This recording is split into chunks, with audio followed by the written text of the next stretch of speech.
What's going on, guys? Chandler's Legacy Farm here. Today we're going to be talking about some stuff that I got in from Midway USA. Saw another YouTuber made a video on this knife. The original always intrigued me a little bit, but never enough to pull the trigger on it because I already had the larger version. So no further ado, let's get into this. This is what I got in from Midway USA. This knife is the Cold Steel Srk Compact, the Srk-C. This one is an SK5 steel. This one was borrowed from a friend of mine. He purchased this, I guess, about, I don't know, maybe a couple of years ago now. And he brought it in to work, and I checked it out. And I have got the original version, the larger version, the 6-inch blade. And this one just didn't appeal to me. The handle is a little thin. The grip is just a little thin. The blade stock is a little thinner. It's a great knife, don't get me wrong, but it just didn't appeal to me that well because I had the larger one. So now you can buy the Cold Steel Srk, Srk-C in CPM 3V. So I've already have the CPM 3V version, in the larger version of the standard Srk. So I just went ahead and bought one. I got on Midway USA. They were like $89, I think. I think they're 89 bucks. But comes in a standard cold steel box and came down in a bag. And you can get this in flat dark earth like this is. This is FDE. It's kind of an odd FDE color, in my opinion, but it is what they label as their FDE. It also comes in a green, similar to my shirt. And how you like the new shirt? That is the Leatherman OHT, one-handed tool. Pretty cool. But I've got a bunch more T-shirts coming in that I ordered off of Amazon. And I'll link this shirt in the description box at the bottom of this video. That'll be the only thing that it will be linked through the Amazon link because everything else here came from Midway USA. I don't have any links for Midway. But we'll move on, and you can get this in black, green, and the FDE. And this one came with a lot of oil on the blade. So basically, every time I pull it out, I've got to wipe it off because it's got just a little smidge of oil still on the blade because there was nothing over the blade and it was shoved down in the sheath. So there's still like a little bit of oil residue down in the sheath. The sheath is made pretty well identical to this one. There is a slight difference that I'll show you when we get into it, but standard sheath, you can flip it over right-handed or left-handed, and I've already switched this one over left-handed. This one is still right-handed because this one is not mine. This is a friend of mine. But they are identical in length, identical in size. Everything is the same as your standard Srk-C.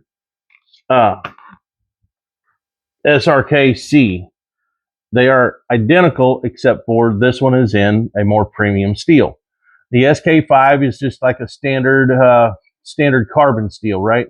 This is a tool steel, and it is like a semi-stainless tool steel. It will still take a patina.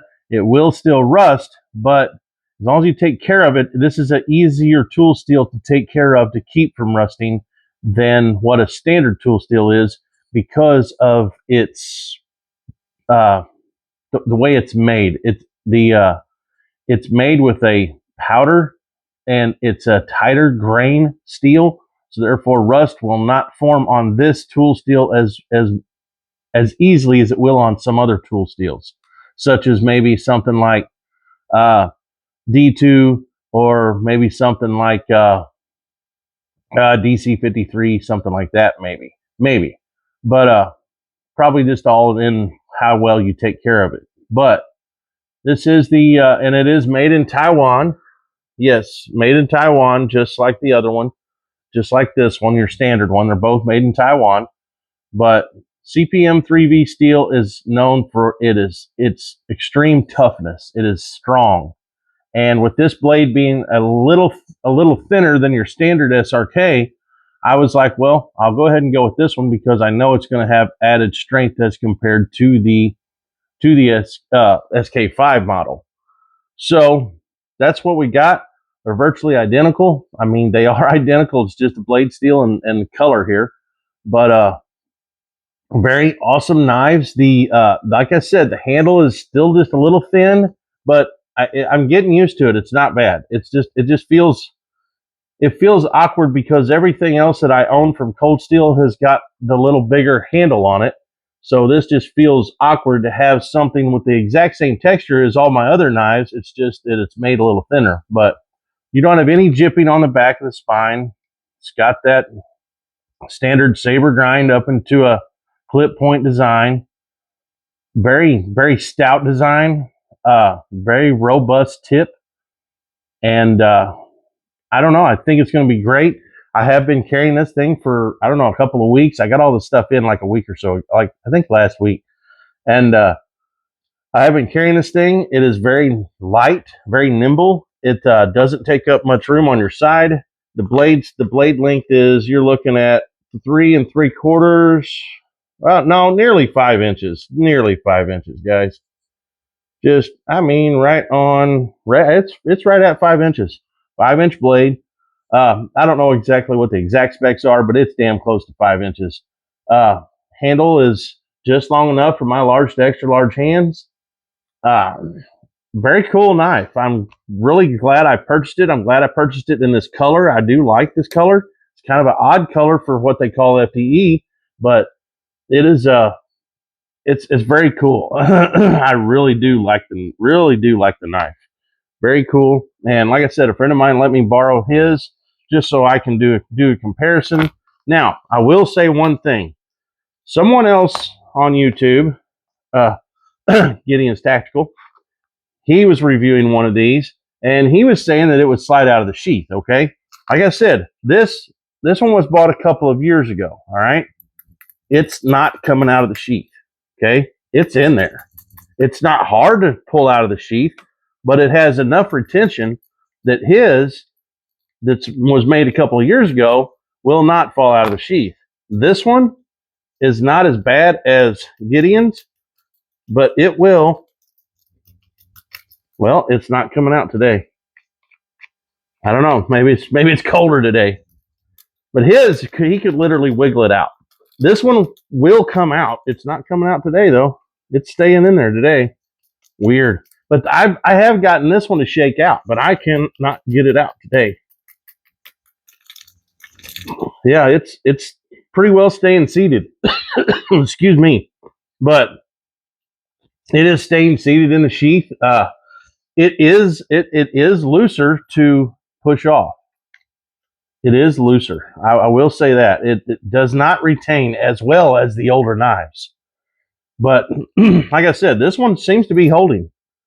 Seems to be holding up well. I have shaken it out before, so I wouldn't trust it to try to run it, upside down on a pack. I would not, unless you left the, the snap belt loop retention, on it. If you leave that on it, then at least if it starts to come out, yeah, this is going to grab it, so it can't come all the way out.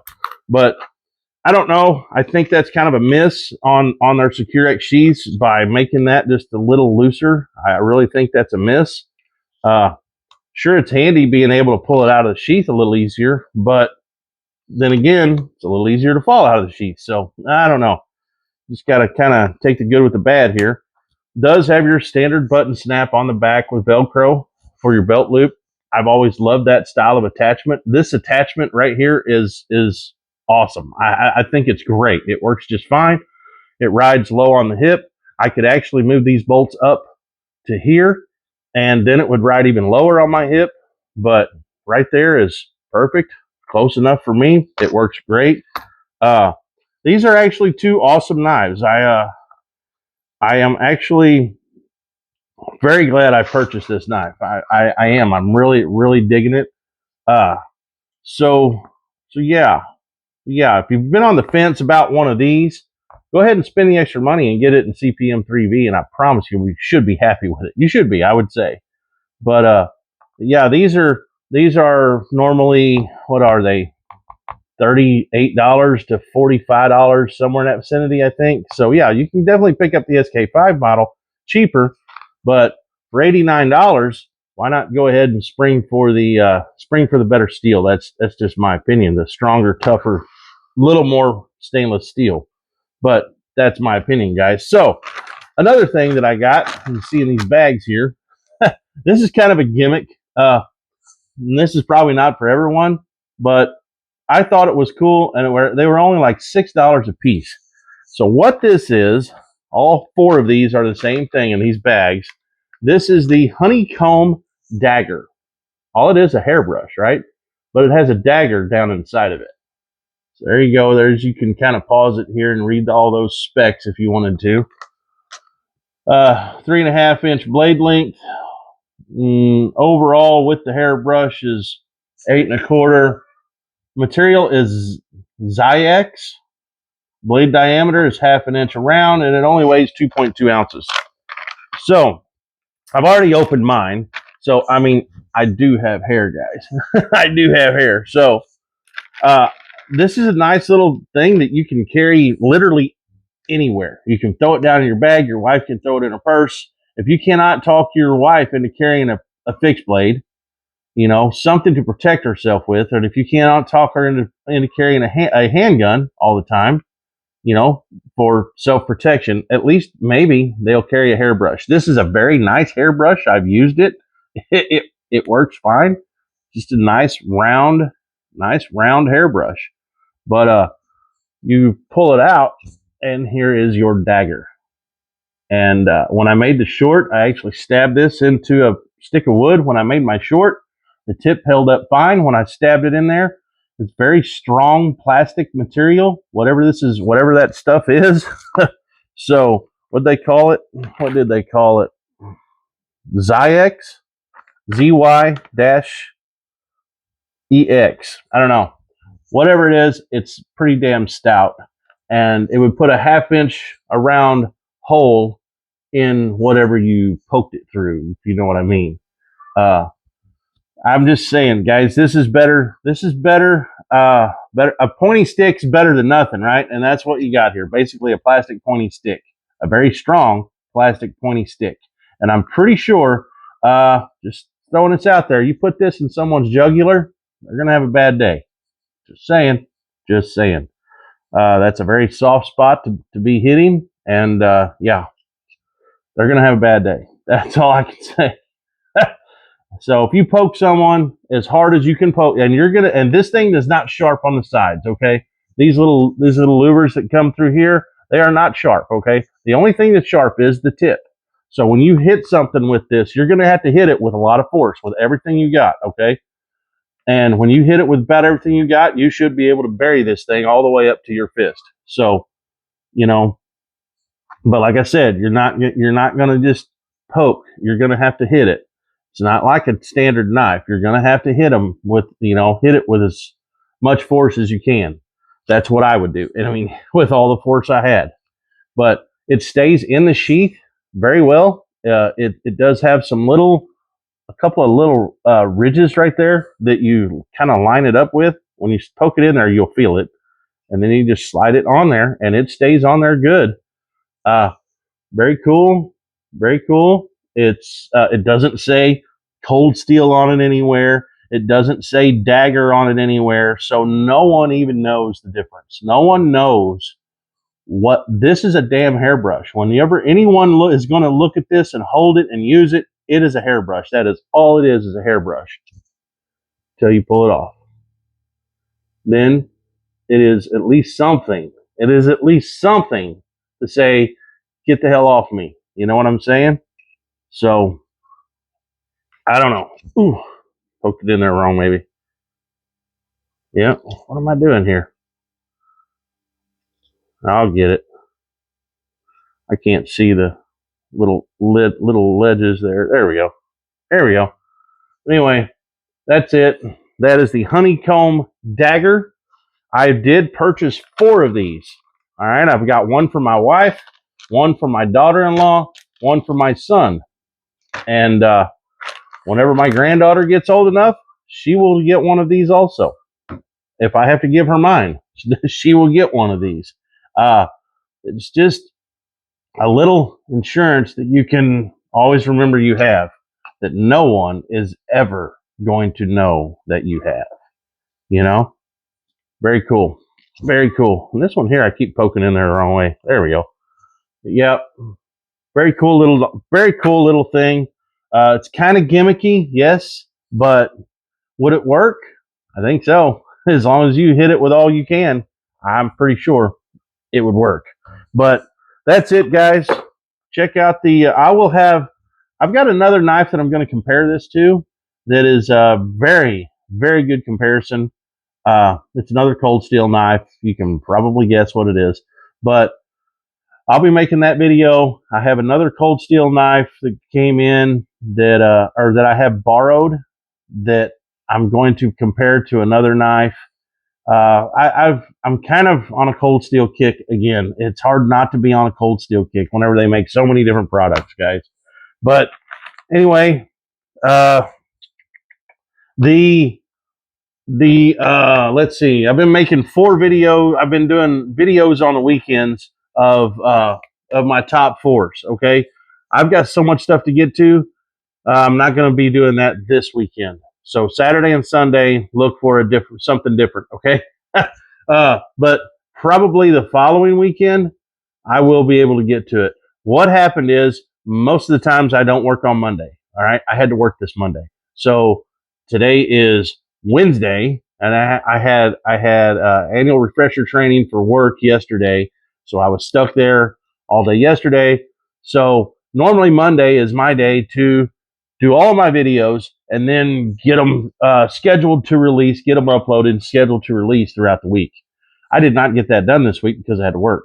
So, like I said, there will be no top 4s this weekend. The next 2 top 4 videos that will be coming out will be my top 4 choppers and my top 4 machetes. That's what will be coming out whenever I get back to this. But until then, that'll probably be not this weekend, but next. But stay tuned. They're coming. But I have to get through some more of this stuff. And I am going to do a Firecraft on this thing because I really think it's going to be awesome. I've been dying to do my Firecraft video on this blade since I've gotten it. It does have a sharp enough spine to scratch fat wood and strike fire steel, I believe. It's not real sharp, but it's there. I'm almost 100% sure that it is there and it will work and it will do what needs to be done. So stay tuned for that. Firecraft coming up soon. Probably this weekend, maybe. I will get to that Firecraft on this. But I have more videos to shoot for the day, so stay tuned. There'll be more videos coming, lots more videos coming.